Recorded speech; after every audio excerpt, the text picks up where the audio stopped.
Hi, guys. Thanks so much for joining us today. I'm so happy to be joined by Colleen Leonard. She is a Marine Corps spouse who serves as an academics officer. Hi, Colleen. How are you? Hi, good morning. Thank you so much for having me. I'm doing well. How are you? I'm doing great, and I had a really great time chatting with Colleen. So I cannot wait until the end because she has some really interesting nuggets to share with you. But let's get through this part first. I'm getting ahead of myself. So, in reading your highlight, you seem crystal clear about how you prioritize opportunities. Whether it was for maximum flexibility, a certain dollar target, or working in a specific field, sewing, you seem to have a method for gauging what opportunities are good opportunities. That's a skill. So, can you share some tips for other spouses on how they might develop that skill or how they could do the same thing? Sure. I guess the most important thing is that I am a chronic list maker. So typically when I start my job search, that's what I start with. I start with my list of pros and cons. And it can be really easy to think about just salary, just having Right. that dollar amount in your mind, but when you really look at everything, there's so much more that goes into it. So when I'm looking, I consider all of those a cost, essentially. So there was a time several years ago where I declined an interview for a position that would have been it's like a $17,000 difference in salary, which is pretty substantial. Like Hmm. I joked that that's a whole Nissan Sentra. My kids will be driving age soon, so worth it on paper, but then I started thinking, okay, well, I'll lose the flexibility with my current position. So that means an increase in childcare, which that alone eats up a ton of money. It's $17,000. Yeah, almost all of that would go to childcare. Right. It also was not a hybrid schedule. So that means minimum of 40 hours a week in person in the office, which as a military spouse, with a deployable husband, that can be really challenging. The hybrid schedule is nice because I have those 30-second breaks where I can unload the dishwasher, I can restart the washer, I Right. can let the dog out. All those quick seconds add up to a little bit of sanity. And then and it required a lot of travel on the weekends. And I just thought that this job is going to cost me Right. in terms of sanity, childcare. That $17,000 is not very appealing anymore. Sometimes you don't come out with a clear winner when you make the pros and cons list. And those are the times that I really just try to act on faith. And whether that's faith in yourself, faith in a higher power, whatever that really means to you, just taking that step, taking that risk, as long as it's a safe and manageable risk for your family. I know that that comes with a lot of privilege to be able to say, Mhm. I can walk away from this job, I can't walk away from this job, but taking a risk. Um, yeah, I think that's my making those pros and cons list and then acting on faith when you do face a position where you need to take a risk. No, and I think that makes a lot of sense because I think a lot of us go into it exactly what you were saying, and you just look at the dollar amount like, ooh, well, if I was a volunteer, $17,000, just say, I know that was the increase, but like just say let's say it's $40,000. $40,000 is more than zero. So of course it's a good deal for me to work. And then you start realizing, like you were saying, the costs, you're like, but when you start chipping away, going, well, if you are a one car family and you're going to be working, you have to drive there. Now you have to have two cars, which means more insurance and more gas. And then you're probably going to eat out more often, or you're going to have to buy convenience foods because you're not home to cook. You don't have the energy anymore. And so like you said, the costs add up. So that's a really great approach to like how you do those decisions. And I've read your highlight and I encourage everybody to read it. So I know that you are very, very deliberate, and you made it sound a little bit cavalier, like, oh, like you have the option of saying no things. But I know that you're very conscientious about the amount of money you bring into the family because, in your highlights, you were talking about the part-time jobs and the different gigs that you did to make sure that you were making a certain dollar amount so that you could contribute and stuff. So I love that. So for me, it sounds like you make your pros and cons, and part of that is the financial consideration, like not just straight money, but also the benefits and the costs, out of pocket costs. Is that a fair statement? Yes. So going back to the pros and cons list, several years ago, I left the classroom. I was an elementary school teacher for many years. When I left the classroom, I had no idea that several years later I would out earn the cap of the North Carolina teacher salary. I was taking a pretty significant pay cut, but staying in the classroom at that time, I was sacrificing too much. And it Yeah. wasn't because of the kids. The kids would have been the reason that I stayed, but I was really negatively impacting my own mental health, my own that physical health, which of course mental health is a part of that, especially today on World Mental Health Day. But the physical health was taking just a tremendous amount of my energy. I was also missing out on time with my own kids. At the time, my kids were almost 2 and almost 6. And my husband was gone all the time, which I know a lot of military spouses can relate to. And it just, for me, because we were in a stable enough position and I felt comfortable with it, I had to take that pay cut. It was worth it for the things that I was going to gain on the other side. Now, it wasn't easy. I worked all the time. I worked all the time so that I could justify leaving that. Hmm. I was mostly working in the middle of the night and working on weekends, but I was home. I was home with my kids. I felt better. It really was the decision that I needed to make at the time. And I had no idea that this is where it would lead me. But then when we moved to Japan, the only reason I was hired for the position that I got in Japan was because of the financial experience that staying home gave me, because I was a small business owner at the time. So that translated into budgeting experience, financial experience, and the hiring manager that hired me for that position said the only reason that, not the only reason, I shouldn't discredit myself like that, but what made me the front runner, the primary candidate, was that financial experience. So it So was neat every to experience see is a good that, like, experience. Yeah. there was a reason so I couldn't see the whole staircase, but I had faith in myself and faith in all the things to take that step without seeing the whole staircase. And situations change. I think that leads me to one of my other questions I wanted to ask is, just because that's your situation at that point in time, the next assignment, maybe all the kids are in school and you can take, a different job because now all the kids are in school. So how do you think your career trajectory is going to change once your spouse retires? I know you're far away from it, but once he does retire, how do you think it's going to change?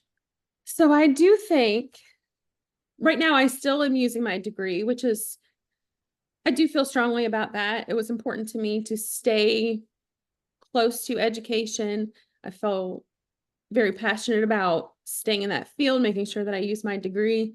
Not that I think everybody has to. I think there's certainly instances where you get a degree in something and then your passions change or your interests change, but mine will always be education. Right.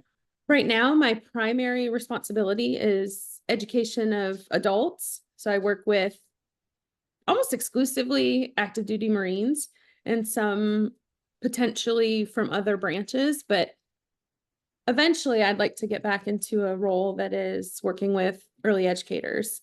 I don't see myself going back into the traditional classroom as a teacher just because it's hard to go back into that. Maybe one day after I like officially retire, um, but that's not where I want to go right away. But I do want to continue to impact early educators, elementary educators, parents, even because I feel so strongly about the importance of especially that birth to 5 window and what a difference you can make. And especially because not everybody loves to deal with challenging behaviors, but that's my favorite thing. Oh, very I cool. love challenging behaviors. So I think when you have that passion and when you feel good about working with challenging behaviors, you should be doing that. Yes. It's a People disservice should to work for other the people passion. to Yeah. not do it. No, that's cool. No, that's so cool that you want to get back to that when your husband retires. I think that's awesome. And so one of the other things that we were chatting about and that you had mentioned as well, and this is going to resonate with a lot of military spouses because this is the age-old question, right? Do you tell them? Do you not tell them? So you mentioned that you were really grateful for employers who hired you when they knew that you'd only be with them for like one season. Does that mean you were upfront with them about being a military spouse? I mean, how did that conversation go? And did you ever have a less than optimal reaction to that conversation? So yes, I was either intentionally or unintentionally. I have always been upfront. And it was sort of funny. When I first moved to North Carolina, I went to a teaching job fair. And at the time, there was a hiring freeze, which is so so wild to me that we're in such a different scenario now where they're struggling to fill teaching jobs. But at the time, there was a hiring freeze. Positions were all full. But I wasn't married to my husband yet. We were just engaged. And so I turned my engagement ring around because I was afraid if they saw just an engagement ring, they would be like, oh, she's definitely not local. She's not from here. Even though I moved down here from New England. So I was sweating to death anyway because it was so humid. So that ring wasn't going to give me away. Me sweating profusely was. But that was the only time that I really ever felt like I had to hide it. And honestly, that was internal pressure from me. After that, the first real adult job I got when I was there in North Carolina, the principal that hired me knew coming in that I was a military spouse because one of her staff members had referred me to her. So she already knew coming in. Our husbands worked together at one point. So that principal already knew. Then when I moved to Japan, most people coming to Oki have some sort of military affiliation. They may not be a spouse, but they typically have some sort of connection. And then if you apply for a GS position, if you apply through USA Jobs, there is the option to select military spouse preference. And at the time overseas, I haven't researched it recently, so I'm not sure the hierarchy of preferences now, but at the time, military spouse preference trumped all other preferences. So I was like, well, I might as well utilize this benefit. So they knew on my application that I was a military spouse. And then when I moved back to North Carolina, I ended up stumbling onto a wonderful partnership for children. It's now called One Place. It used to be, it had a different name, but they went through a rebranding in the spring of 2020. But One Place is super military friendly. They have, in North Carolina, they have a family forward workplace designation. And typically any businesses with those specific designations, they've already done a lot of legwork about what working families need. And those benefits are even more so true for military families. And I was there for almost 3 years. And in the time I was there, they actually hired back several military spouses that had worked there before and then had come back because of orders. So they love military spouses there. And then when I moved out here to 29 Palms, typically if you're coming out here, you also have some sort of, I actually had an interview before I moved out, and the person interviewing me tried to talk me out of coming. Oh my gosh. It's very hot, it's very dry, a lot of people change their mind. That's I was hilarious. like, no, I have to come actually. That's So hilarious. So they're like, you may not like it. You're like, is it humid? No, I'm there. I'm there. so yes, they also knew because it was on my he must have missed it on my application, but same thing. If you apply through USA Jobs, there is the opportunity to mark that preference. You don't have to, but Why not? mm-hmm. Because you probably want to work for an organization that's military spouse friendly. Right. Right. And I know that that's not everybody's experience. I know there are plenty of, especially if you're in a situation where maybe you're on recruiting duty or something with your spouse, where there's not as many, there's not maybe not a whole base. There's not as much of a military community or a military presence. I imagine that would be harder, but there are businesses out there that want to support military spouses and military families. And more so now, more so now than ever. Yeah, you're right. Mm-hmm. And so I want to close. So like, I always let everybody choose what they close with. And I love like the nugget that you're going to share with us, because I hear this statistic all the time and I've never talked to somebody who actually leaned into it from the other side. So I can't wait for you to share this. Go ahead. So maybe 2 years ago, a year ago, I'm not sure exactly when I read it, and I wish I had written down the source so that I could share that with you all. But I had read an article that shared statistics about how when women apply for jobs, we typically will go through the bullets of the qualifications, the KSAs, all of that. And if we're missing a single bullet point of experience or qualifications, we skip the application. We don't apply. We're not qualified. We can't do it. Whereas statistically, not to generalize, statistically speaking, men would do this, look at the same list and just say, no, I could do it. And they'll apply. And I had, if they don't have 100%. Yeah. they could be missing half of them, and statistically they will apply more often than their female counterparts. I've never applied like that before. Actually, the job that I had before this, I didn't apply for initially because I was missing a bullet point. So when I talked to One bullet the point. recruiter said, I think you're a better fit for this job. And I was like, oh, I didn't apply because I was missing a bullet point. That's wild.